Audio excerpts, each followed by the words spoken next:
Na mtazamaji, karibu, tunaendelea tena na mjadala nikiwa na viongozi, na hapa nataka tujaribu kuangalia shida iko wapi eneo la Mlima Kenya.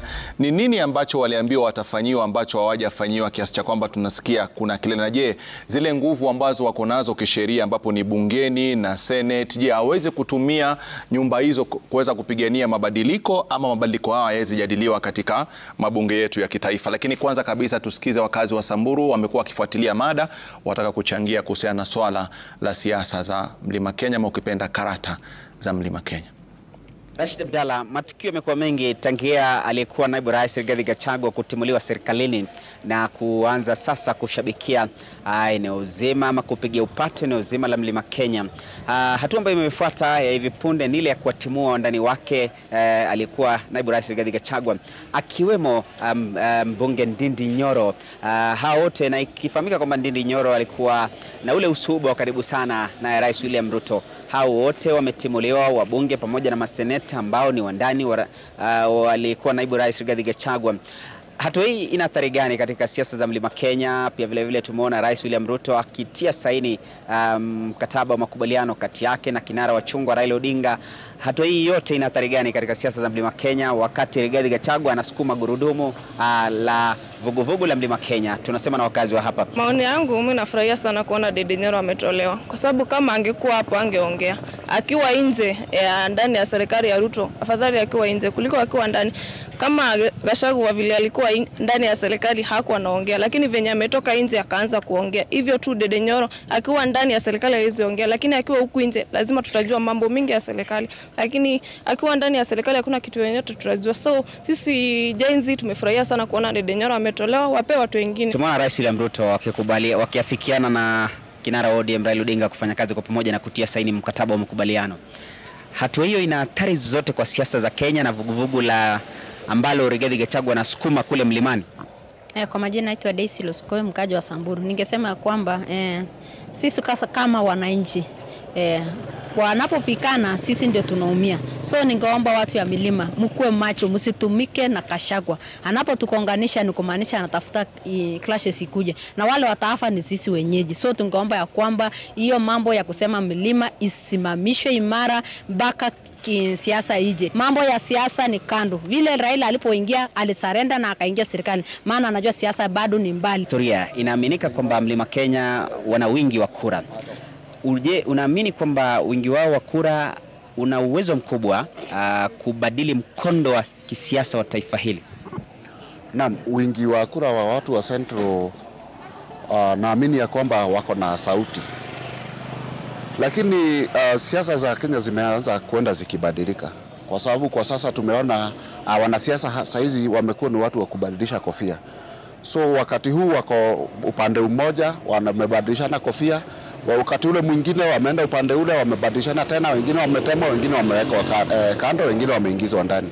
So kwa maoni yangu kwa sasa nafikiri ile generation tuko na siasa zile sasa tutaanza wakati huu. Rashid Abdalla, ni wazi kwamba ndizo kauli zilizoibuliwa na wakazi wa gatuzi la Samburu, wakisema hatua ya kuwavua kofia wandani wa Rigathi Gachagua katika mabunge yote mawili, bunge la kitaifa na bunge la seneti, ni hatua ambayo huenda ikawa na athari kubwa kwa siasa za taifa hili. Ikifahamika wale wandani wake wanatoka mlimani, huenda wakatia mshawasho siasa za mlima na kuzichochea zaidi na kuwa na ule ushawishi mkubwa ifikapo uchaguzi ama kipute cha mwaka 2027.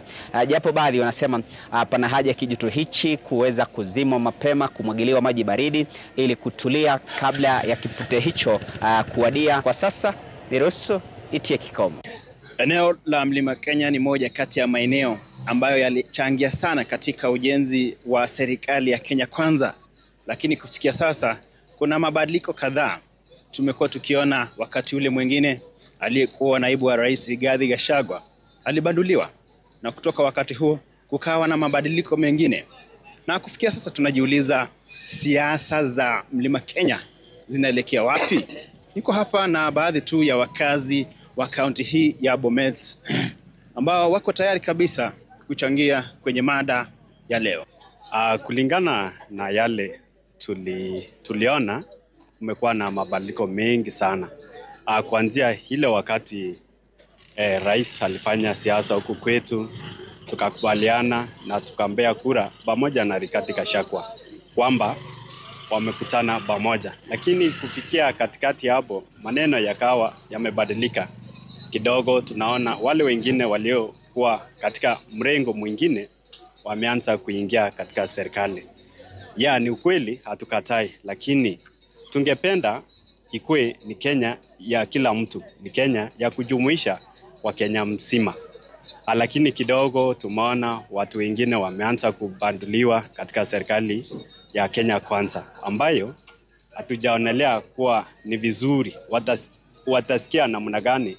Na wao walichangia pakubwa sana kuunga serikali la Kenya Kwanza. Hata sisi wakaaji wa Bomet tunajua ya kwamba yule ambaye alitusaidia sisi mpaka sasa tunaitwa tuko na kiti ya urais kama wewe rais, ni eneo la Mount Kenya. Na tumeshangaa ulikuja ukatoa Rikati kama naibu wa rais na ukaleta Kindiki na tunaona no change. Baada ya hiyo umeenda tena umetuletea serikali ambayo inaitwa broad based government ambayo iko ndani Raila. Lakini kwa sisi wakaaji wa Kenya, kama maoni yangu mimi, hii ndoa yenye umekuja kuoana juzi haina impact yoyote kwa Wakenya. Haina impact yoyote kwa wazalendo wa Kenya. Ni ile kitu ambayo uliahidi wa Kenya ukiwa na ndoa ya kwanza na Rigathi Gachagua, hakuna hata manifesto moja imefanyika katika eneo la Bondo la Ufa. Sawa, asante sana. Umesikia kutoka wakazi hawa wa kaunti hii ya Bomet ambao wanasema kwamba jinsi ambavyo wakati ule wa uchaguzi tuliona kwamba kulikuwa na makubaliano kati ya maeneo mbalimbali ambayo yaliweza kuchangia katika utengenezaji wa serikali ya Kenya Kwanza. Na wanasema kwamba kuna haja ya kuzingatia yale ahadi ambazo Wakenya waliahidiwa wakati ule wa kampeni kabla ya uchaguzi wa mwaka wa 2022. Kutoka kwangu hapa sina la ziada na kurejesha studioni.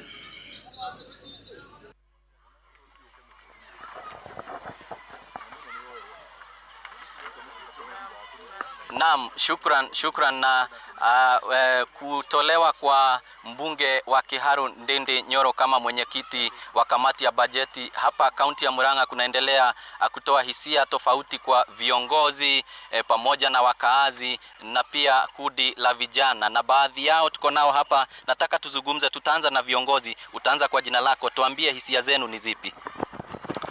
Asante sana. Angalia pale. Kwa jina naitwa Samson Mokora Gige, mwakilishi wadi wa Kagodoine. Sisi kama kazi wa Murang'a tumeghadhabishwa sana na ile kitendo imefanyika katika bunge kuu la serikali, kuona kwamba Ndindi Nyoro amefurushwa kutoka kiti chake cha bunge kwa kusigiziwa kuwa amekuwa akijiwekea pesa mingi na kuleta maendeleo kwa constituency yake. Swali letu ilikuwa moja, hiyo bunge inapitishwa na wabunge wote, kwani wakipitisha huwa wasomi?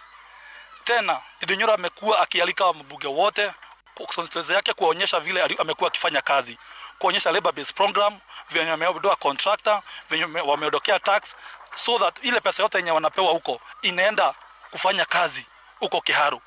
Badala ya wachukue hiyo kwa moyo mzuri, wasome na yeye, wa develop Kenya yote kwa jumla, wao wanamuonea wivu, wanaenda wanamfurusha, na sisi tumeghadhabishwa sana hiyo. Ile kitu ningetaka kuwaambia ni wajue hivi, Ndindi Nyoro ni mtoto wetu.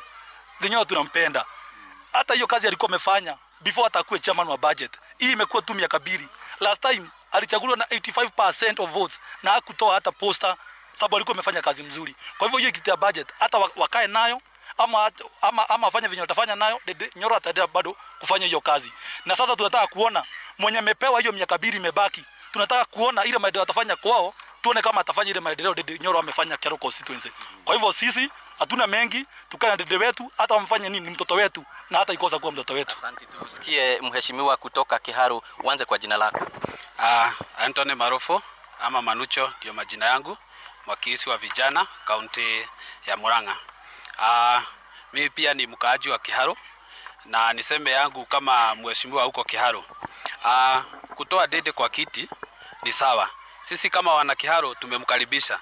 Hata saa ile ako nje.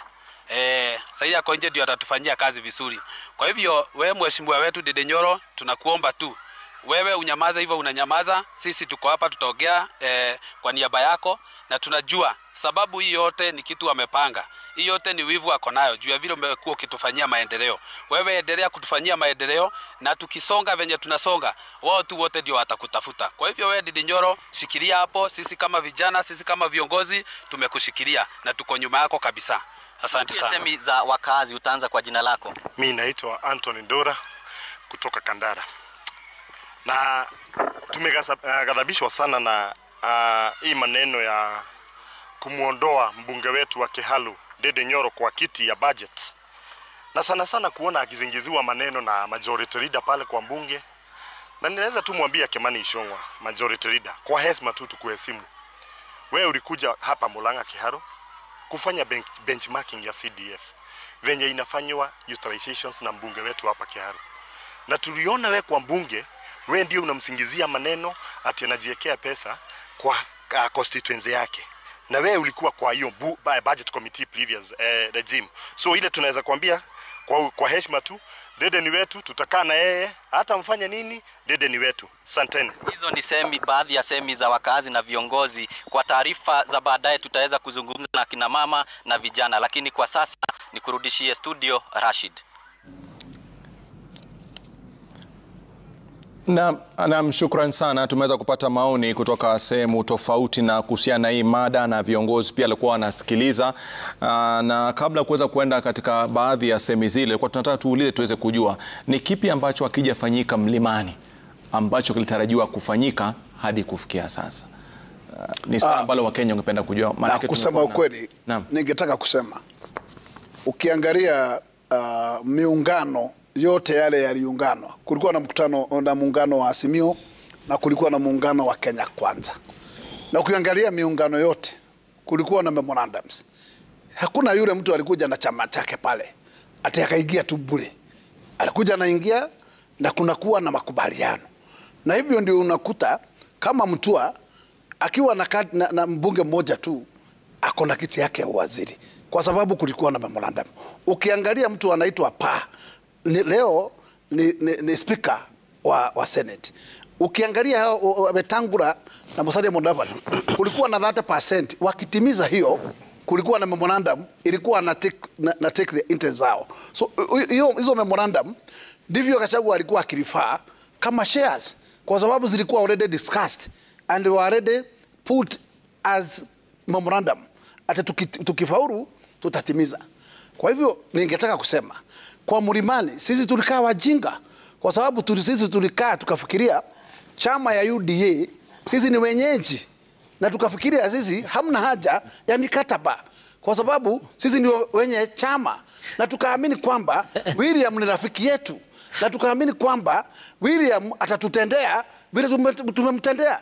Kumbuka ya kwamba we sacrificed, kwamba tulikuwa na mtu alikuwa sitting president alikuwa anaitwa Uhuru Muigai Kenyatta. Na sisi kwamba maagano mengi yale tulikubaliana nayo ni mengi, kwa sababu ukikumbuka tulisign many charters many charters around all the counties, na hakuna county haikuwa na charter yake.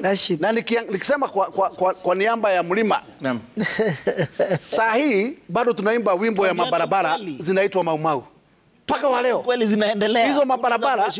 Tukubaliane hata kama zinaendelea zimekuwa zimekwama kwa miaka 2, na hata kama zinaendelea ni chache zinaendelea, sio zote.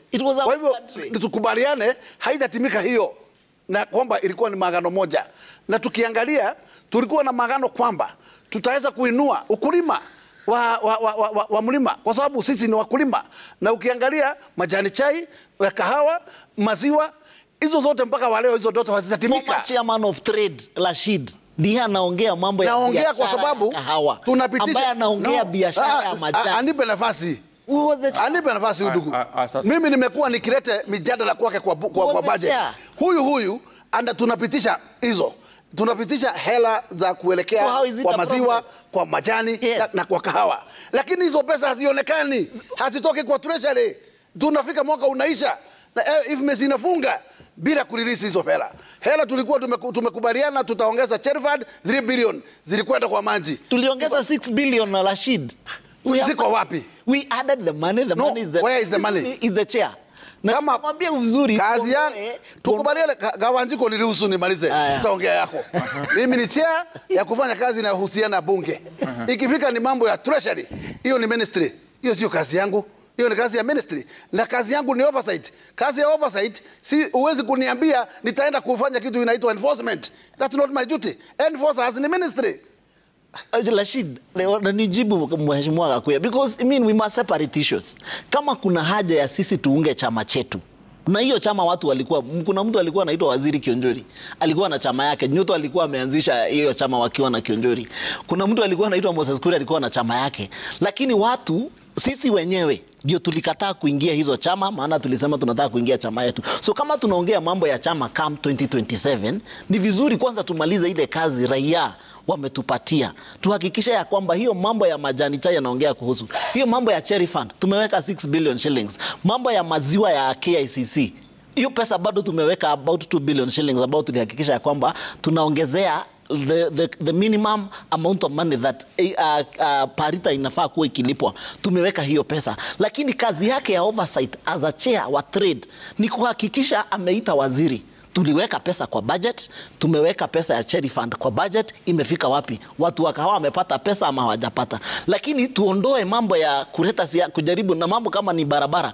Barabara zetu zote zimekwama. Zilikuwa zimekwama for 2 years. Na Mgara muwe haki yake mpe. Hakuna mahali barabara zilikuwa zinaendelea katika taifa letu la Kenya. As we speak now, kwa sababu tulifanya ile kitu inaitwa securitization ya zile 7 shillings za what do you call them, ya mafuta, tumeweza kupata pesa. I think imekuja in the last 10 days 180 billion za kulipa all the pending bills ambazo zimekuwa za barabara. As we speak, barabara kutoka Keno ile ilikuwa imekwama, contractor amerudi already wa Maumau wa hizo barabara. Ukianza barabara za Maumau wameanza kurudi because now they have started to be paid. Waziri hii wiki amekuwa na mkutano na all the contractors from out Kenya. Even kwangu niko na barabara ambazo zimekwama, na uliona hapa nikipigiwa kelele na watu wa kwetu ambao wanafanya kazi hapa Royal Media. Kuna barabara yetu ya Mushadha Kayafa ambayo ilikuwa imekwama. It is part of what we are trying to push. So the question is, Rashid, ni tupiganie wananchi tukiwa nje ama tupiganie wananchi tukiwa ndani? Ndio ikifika ni wakati wa maendeleo na kuleta hizo maendeleo, tufanye kwanza ile kazi tumepewa. Then hiyo maneno Gakuya naongea kuhusu ambayo tutasikizana tuambiane, pale tuliingia kwa chama ya wenyewe, tuliingia kwa nyumba ya wenyewe. Lakini tukiendelea inataka tukae nyuma ya hema, tujadiliane tuone hii decision tuliyofanya imetusaidia aje, tumepoteza nini ama tuendelee na hiyo. Tutakuja kufanya hayo mwaka mmoja badala ya siasa. Lakini haiwezekani saa hii ile kazi ambayo tumepewa na mwananchi. Gakuya will be in a better position Rashid right now kuwa anapigania mambo ya kahawa na majani, mambo ya watu wa kulima ambao wa biashara ambao ni wa Riveroli na wale wengine ambao wanafingilika, akiwa chair trade, kwa sababu he has the tool of control kidogo. Anaita waziri, anamwambia fanya hii, wana negotiate, inaendelea mbele. Lakini akiwa nje alikuwa na hiyo steering, alikuwa na mantle of leadership ya kuhakikisha ameleta those changes he's talking about, even in terms of bringing registration in the National Assembly, ya kuhakikisha amesaidia watu wake wa Nairobi. Watu saizi hasaidii watu, maana sasa anapiga kelele kama wewe raia wa kawaida. Rashid huyu ataongea sana.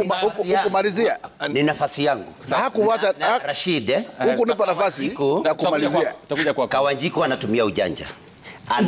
Anajifanya anakosoa Gakuya, halafu analeta maswala yake yote.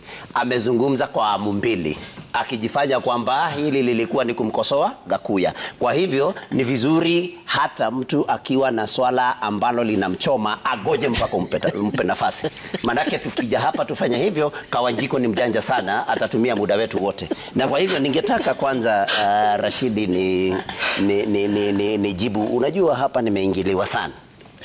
Nikiambiwa kwamba mimi ndiye nilianza vita vya kumngatua naibu rais wa pili Rigathi Gachagua.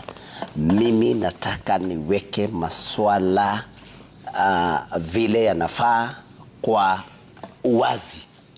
Wakati nilikuwa nazungumza kuhusu mwaniaji mwenza wa Ruto mwaka 2027. Kwa sasa hata Rigathi mwenyewe hangetaka kuwa mwaniaji mwenza wa William Ruto. Hata Ndindi huyo hangetaka kuwa mwaniaji mwenza wa Ruto. Na kwa hivyo mambo ya kusema kwamba mimi nilianza vita vya kumng'atua Rigathi Gachagua si kweli. Kumng'atua ni jambo ambalo limekuja baadaye na mkalileta nyinyi, na mimi nimeeleza ni wapi ambapo nilifika, nikachukua mwelekeo mpya na nikaeleza vizuri sana kuhusu mkutano fulani. Na kwa hivyo tafadhali ni lazima wenzangu waache kunipaka tope ambao wamejipaka wao wenyewe. Mimi nilipo hapa ni msafi kama kuhusu maswala ya kumng'atua Rigathi Gachagua. Tuambiane ukweli. Kwa hivyo haungeanza vita apigwe hapa kwamba na unajua wakisema mimi ndiye nianza vita, nimeleta shida katika Mlima Kenya. Mimi naambia Mungu, basi Mungu nisaidie kama nina ushawishi mkubwa namna hiyo kwamba naweza kuvuruga mlima mzima, na Mungu anifikishie hiyo, anitunuku hiyo baraka, kwa sababu unajua si kweli, lakini naipokea katika jina la Yesu. Nataka niseme kwamba Kawanjiku hapa alisema kwamba mimi ati tukienda mashinani tunalima viongozi wa kwetu. Mimi hakuna wakati ambapo nimewahi kumlima ama kumwingilia kiongozi yeyote wa Mount Kenya, na kama kuna wakati nilipofanya hivyo, nataka yale yawekwe wazi hapa hadharani mbele za watu. Na kwa hivyo ni vizuri tuambiane ukweli. Unajua Kajiado na kule kwingine Kawanjiku ni vizuri. Unajua sasa unaelekea ukiwa mzee. Unajua sasa usidanganye watu. Ni vizuri kugoja mpaka amalize. Wacha namalizia. Unajua nataka kuharibu msururu wangu wa mawazo. Kwa hivyo Tabitha amesema kwamba hatawahi kunisamehe kwa sababu ya kuanzisha vita katika Mlima Kenya. Ningetaka nimwambie dadangu huyu ninayempenda sana, mkubwa wangu, nimwambie kwamba mimi sijakuomba msamaha dadangu, usiwahi kunisamehe, sijakuomba msamaha wowote, kwa sababu msamaha wako sidhani kama utaniongezea wala kunipunguzia kura moja. Hapigi kura Murang'a, kwa hivyo mimi watu wake wako na sitataka msamaha wake. Katika swali hilo ambalo umelizungumza, sikukatize mada, katika swali hilo unalozungumza, amezungumza hapo Tabitha akasema kwamba ulipoanzisha mada alikupigia simu mpaka kufuata ofisini kwako, kakufuata kuja kukuuliza ni nini hicho ambacho nakizungumza Seneta Nyuto, ili kwa faida ya mtazamaji lilifanyika na ulizungumza Tabitha ama alikufanyika? Unajua Rashid, kuna mbinu katika Kiswahili tunasema ni mbinu ya kutia chumvi. Alichofanya mwenzangu hapa ni kutia chumvi. Hakuna simu alionipigia, lakini kwa sababu nataka hata ni usiku, na kwa sababu nataka kupigia mpaka usiku, na kwa sababu nataka nifunike uchi wake, ndiyo sababu siku anataka kumtoa hadharani mbele za watu. Simu alionipigia ni kwamba wakati huo walikuja katika mkutano katika mahali panapoitwa Kinyona, na nikawa kwamba mimi sikuwa nimehudhuria. Akanipigia simu kuniuliza, je, kwa nini haupo hapo hapa? Hiyo ni zamani, hiyo ni zamani. Najua vile nimeona huyu ni msiasa. Unajua sasa tunadeal na siasa. Internet doesn't lie. Ukigugu saa hii Rashid. Takuja kwa Tabitha nafasi yake. Unajua kwanza huyu ni mfanyabiashara mkubwa. Huyu ni bilionea. Huyu ni mtu wacha kuleta mambo ya siasa tunaongea. Akawa na yale maadili ya mjadala. Akagoja mpaka mwenzake amalize ndio aingie. Sawa. Kwa hivyo ningetaka kumwambia Kawanjiku. Unajua Kawanjiku amesema kwamba aje, kwa nini tusiende kufuatilia masuala ambayo yanawafaidi wananchi wetu tukiwa ndani ya serikali badala ya nje ya serikali. Nataka nikwambie Rashid, na wasikilize na watazamaji wote wasikie kwamba hakuna kitu ambacho unaweza kupata ukiwa ndani ya serikali, kwa sababu serikalini kama kulivyo sasa hivi ni kwamba usipokuwa mtu wa yesa mle haumo.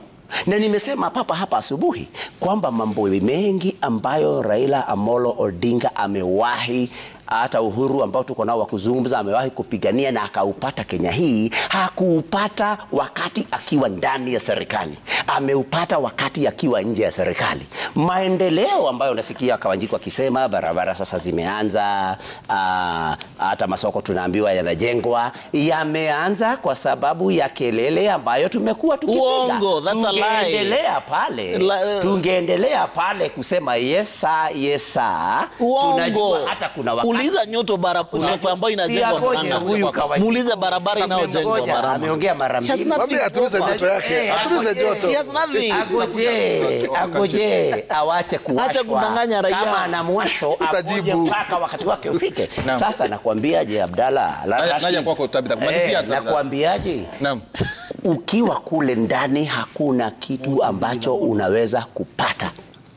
Na nimekuwa nikizungumza Kawanjiku hakutaka niseme hayo kwamba Raila Odinga kwa mfano amesalimia, tuseme salamu, marais Ruto ni wanne.